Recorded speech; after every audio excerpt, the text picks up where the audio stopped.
রাত ২টার দিকে আমার চোখটা খুলে গেল এবং খোলার পর আমি দেখলাম যে আমার চারপাশে অন্ধকার এবং একটা কান্নার আওয়াজ, হ্যাঁ, গোঙানি যেরকম বলা হয়, গঙিয়ে কান্না করলে যেরকম একটা কান্নার আওয়াজ, এবং কণ্ঠটা হচ্ছে মহিলা কণ্ঠ। সকালবেলা আস্তে আস্তে সকাল হলো, তা আমার কাছে না সকালবেলা কেমন যেন মনে হলো যে কী ব্যাপার, এত কান্না আওয়াজ শুনলাম, কে কান্না করলো রাত্রেবেলা, এত জোরে জোরে কে কান্না করলো। রাত ১২টার সময়, ১২টার পরের থেকে মানে নুপুর পায়ে দিয়ে হাঁটলে, রাস্তার পাশ দিয়ে নুপুর পায়ে দিয়ে হাঁটলে যে একটা শব্দ হয়, ঠিক প্রত্যেক দিন উনি যখন রাত ১২টার পরের থেকে উনি শব্দটা পেত।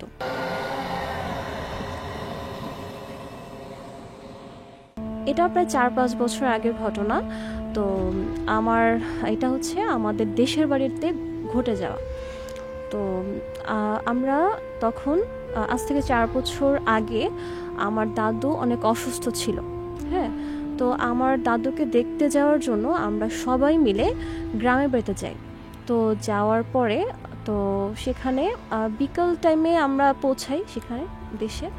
তো যাই হোক, সারাদিন আমরা খুবই রাত হলো, রাতের পরে আমরা অনেক দিন পরে যেহেতু গ্রামে গিয়েছি, তো সবাই মানে খুবই এক্সাইটেড ছিলাম যে মানে সব ভাই বোনরা, খালাতো ভাই বোন এবং যে চাচাতো ভাই বোনরা ছিল, সবাই একবারে একসাথে আমরা মানে জড়ো হলাম। এবং তখন সবাই মিলে লুডো খেলার একটা ছিল আর কি, সবাই মিলে একটা লুডো নেওয়া হলো যে খেলার জন্য।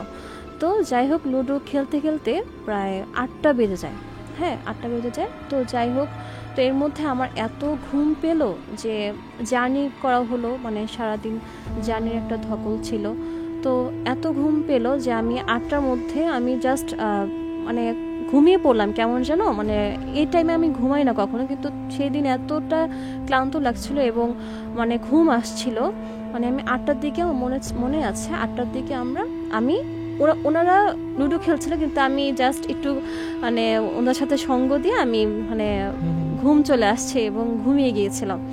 তো যাই হোক, তো ৮টার পরবর্তী সময় আমি যখন ঘুমালাম, আমার ঠিক মনে আছে রাত ২টার দিকে, হ্যাঁ রাত ২টার দিকে আমার চোখটা খুলে গেল এবং খোলার পর আমি দেখলাম যে আমার চারপাশে অন্ধকার এবং একটা কান্নার আওয়াজ, হ্যাঁ, গোঙানি যেরকম বলা হয়, গঙিয়ে কান্না করলে যেরকম একটা কান্নার আওয়াজ, এবং কণ্ঠটা হচ্ছে মহিলা কণ্ঠ এবং আওয়াজটা আসছিল আমি যেখানে ঘুমিয়েছিলাম জাস্ট কর্নার, বলে না যে দেশ গ্রামের বাইরেগুলো কিন্তু একটু অন্যরকম হয়, একটু বাইরে একটু সাউন্ড হলেই মানে শোনা যায়, ক্লিয়ারলি শোনা যায়। তো আমার কাছে মনে হচ্ছিল যে প্রথমে একটা মহিলা কান্না করছিল, মানে অনেক মানে গোঙানের মতো করে, যেমন মহিলারা কান্না করে না, তো এরকম। তো প্রথমে যে মহিলা কান্না করছিল, পরবর্তী সময় আমি মনে করেছিলাম হয়তো বা পাশে হয়তো কেউ কান্না করছে, স্বাভাবিক মনে করেছিলাম। পরবর্তী সময় ১০-১৫ মিনিট যাওয়ার পরে দেখলাম যে আরও একটা মহিলা, মানে ২টা মহিলার গোঙানির আওয়াজ আমার কানে আসছিল এবং আমার কাছে ফিল হচ্ছিল যে কেউ মারা গেলে যেরকম একটা কান্নার আওয়াজ শোনা যায়, বা যেভাবে মহিলারা অনেক আকুতি মিনতি করে কান্না করে এরকম। তা আমার কাছে না তখন একটু ভয় লাগলো যে কী ব্যাপার, কেউ অসুস্থ হয়ে গেল বা কি হলো, যে আমার দাদু তো অসুস্থ, ওনার কিছু হলো কিনা।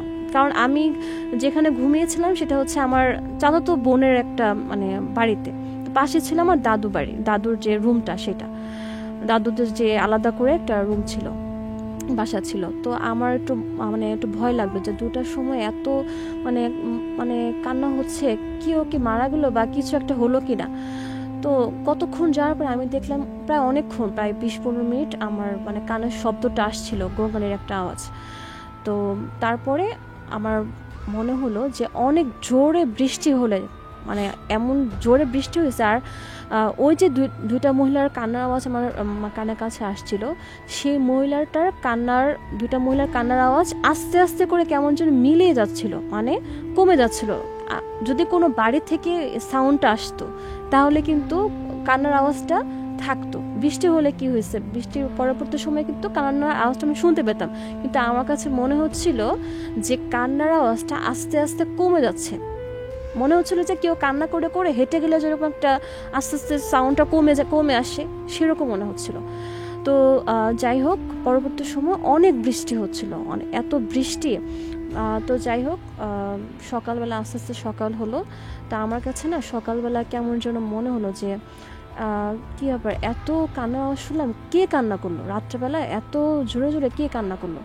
তা আমি আবার আশেপাশে আমি আবার খোঁজ নিলাম যে কি হলো, কালকে রাত্রে এরকম কান্নার আওয়াজ শুনলাম, কেউ কি মানে অসুস্থ হলো কি না। পরবর্তী সময়ে শুনতে পেলাম যে না, কেউ অসুস্থ ছিল না, বা কেউ এরকম মানে কান্নার মতো কোনো ঘটনা হয় নাই। তাহলে কে কান্না করলো? আমার প্রশ্নটা হচ্ছিল যে কে কান্না করতে পারে। তো আমি আবার ওই রুমের মধ্যে যে ঘুমায় আমার চাচাতো বোন, তাকে আমি আবার জিজ্ঞাসা করলাম যে আমি তো এরকম একটা কান্নার আওয়াজ রাত্রেবেলা শুনলাম, তো এটা কি হতে পারে, বা কেন আমি মানে এরকম একটা শব্দ শুনলাম, বা তুমি কি জানো যে এরকম কি কোনো শব্দ তোমার কানে আসছিল কিনা, তুমি তো সবসময় এই রুমটার মধ্যে থাকো। পরে না ও আমাকে বলতে চায় না, কারণ আমি যদি ভয় পাই বা আমি যদি মানে মানে আতঙ্কিত হই, কারণ আমার ঢাকা থেকে আসছি, পরবর্তী সময় যদি আবার মানে কোনো সমস্যার জন্য আবার ভয় পেয়ে যাই, তো এই জন্য সে বলতে চায় না। তা আমি আবার অনেক রিকোয়েস্ট করলাম, একটু বলো, আমি তো রাত্রেবেলা এরকম শুনলাম, কেউ অসুস্থ হলো কি না, আমার এটা মনে করে সবাইকে জিজ্ঞাসা করলাম, কেউ তো বললো যে না, রাত্রেবেলা কেউ কান্নার আওয়াজ শুনে নাই। তো আমার বোনটা বললো যে হতে পারে যে পাশের বাসা থেকে কান্নার আওয়াজ আসছে, এরকম হতে পারে। আবার আমি বললাম ঠিক আছে, আমি পাশের বাসায় যে জিজ্ঞাসা করবো, যে পাশে একটা চাচি থাকে, ওনার কাছে যে আবার জিজ্ঞাসা করছি যে চাচি এরকম আমি কান্নার আওয়াজ শুনেছি, আপনি কি মানে এরকম শুনেছেন কিনা, বা আপনার মানে কেউ অসুস্থ ছিল কিনা। বললো যে না, আমরা তো রাত্রেবেলা 2টার সময় তো আমরা বেভোর ঘুম, মানে খুবই ঘুমের মধ্যে, তারা গ্রাম দেশের মানুষ তো তখন ঘুমের মধ্যে ছিল। তো যাই হোক, তারপর মানে ওনার থেকে আমি বললাম যে দেখেন, আমি তো রাত্রেবেলা এরকম একটা কান্নার আওয়াজ শুনলাম, তো এটা কী হতে পারে, বা আপনি কি শুনেছেন কিনা এর আগে, কারণ আপনার বাসা তো ওনার চাচাতো বোনের বাসা পাশাপাশি। পরে বললো না, আমি তো শুনি নাই, তো হতে পারে এরকম। আবার ওনার কাছ থেকে আমি আবার আরেকটা ঘটনা শুনলাম যে উনি যে বাসাটায় আগে ছিল, বা আগের যেখানে তার রুমটা ছিল, সেখানে নাকি রাত 12টার সময়, 12টার পরের থেকে মানে নুপুর পায়ে দিয়ে হাঁটলে, রাস্তার পাশ দিয়ে নুপুর পায়ে দিয়ে হাঁটলে যে একটা শব্দ হয়, ঠিক প্রত্যেক দিন উনি যখন রাত 12টার পরের থেকে উনি শব্দটা পেত, এবং উনি এতটাই আতঙ্কিত ছিল, রাস্তার পাশে যে বাড়িটা ছিল সেখান থেকে উনি ট্রান্সফার হয়ে ওনার বর্তমানে যে জায়গাটার বাড়ি, সেখানে উনি অবস্থান করেছেন। তো যাই হোক, ওনার কাছ থেকে এটা শুনলাম। শোনার পরে আবার আমি আমার চাচাতো বোনকে আবার বললাম যে কি হলো ঘটনাটা, আমি তো এরকম শুনলাম, তো কি হতে পারে। পরে আমাকে বলতেছে যে কিছু ভয় পায়ও না, এরকম মাঝে মাঝে আমিও শুনি যে কেউ কান্না করতেছে, বা এরকম মানে গোঙানোর শব্দ শুনি, আবার কমে যায়, বা এটা সাউন্ডটা 10-15 মিনিট মানে কান্নার আওয়াজ শুনে আবার এটা নাই হয়ে যায়।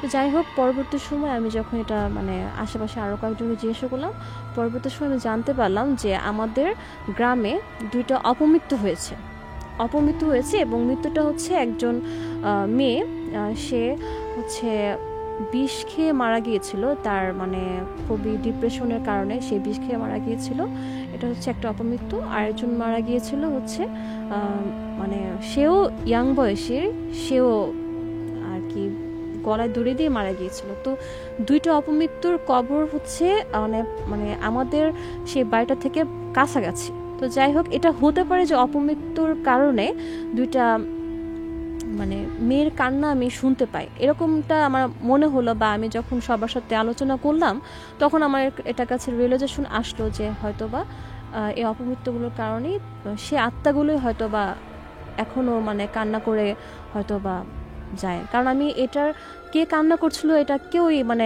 বলছিল না যে কেউ কান্না করছে কিনা বা অসুস্থ ছিল কিনা। আর কান্নার আওয়াজটা তো আস্তে আস্তে কমে যাবে না, এটা তো যদি কেউ অসুস্থ থাকে তাহলে অবশ্যই বৃষ্টির মধ্যেও কান্নাটা আমি শুনতাম, কিন্তু আমার কাছে মনে হচ্ছিল যে কান্নার আওয়াজটা আস্তে আস্তে কমে যাচ্ছিল, তাহলে নিশ্চয়ই কেউ এত রাত্রেবেলা বের হয়ে মানে কান্না করবে না 2টা মহিলা। তো যাই হোক, এটা আসলে আমাদের জীবনটাই আসলে রহস্যে ঘেরা। তো আমার কাছে ওই দিনের পরের থেকে একটু একটু মানে বিশ্বাস হলো যে হ্যাঁ কিছুটা মানে এক্সিস্ট করে, যেটা আমরা আসলে বিশ্বাস করতে হয়, আসলে বিশ্বাস মানে করতে বাধ্য হয়েছিলাম না, আসলে আস্তে আস্তে বুঝতে পারলাম যে অলৌকিকতা বলেও আসলে কিছু একটা আছে। জাগো এফএম এর অ্যাপ এখন পাওয়া যাচ্ছে অ্যাপ স্টোর এবং প্লে স্টোরে।